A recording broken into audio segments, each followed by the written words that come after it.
Bharuch એસઓજીની team અંકલેશ્વરમાં પેટ્રોલિંગમાં હતી તે દરમિયાન ડુપ્લિકેટ માર્કશીટ અંગે પોલીસને બાતમી મળી હતી। જે ચોક્કસ બાતમીને આધારે એસઓજીની ટીમે હેપ્પી કોમ્પ્લેક્સમાં આવેલ રોયલ એકેડમી કોમ્પ્યુટર ક્લાસીસમાં રેડ કરી હતી।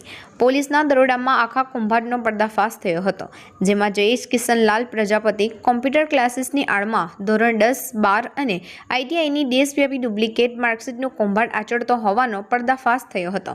પોલીસે જયેશ પ્રજાપતિની ધરપકડ કરીને સઘન પૂછપરછ કરવામાં આવતા ચોંકાવનારી હકીકત બહાર આવી હતી, જેમાં જયેશ પ્રજાપતિ દિલ્હીના ઈસમ સાથે મળીને આ કૌભાંડને આયોજનબદ્ધ અંજામ આપતો હતો। જયેશ વિદ્યાર્થી દીઠ ₹15,000 લઈને દિલ્હીના ઈસમને ₹7,500 ચૂકવીને ડુપ્લિકેટ માર્કશીટ બનાવતો હતો।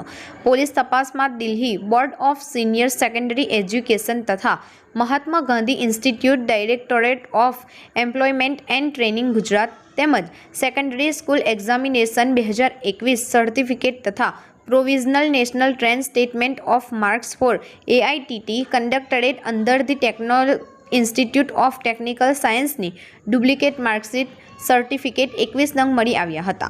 આ ઉપરાંત પોલીસે કોમ્પ્યુટર સહિતની સાધન સામગ્રી મળીને કુલ ₹45,000નો મુદ્દામાલ જપ્ત કર્યો હતો અને આ અંગે એસઓજીએ અંકલેશ્વર GIDC પોલીસ મથકમાં ફરિયાદ દર્જ કરાવી હતી અને દિલ્હીના ઈસમને વોન્ટેડ જાહેર કરીને વધુ તપાસના ચક્રો ગતિમાન કર્યા હતા।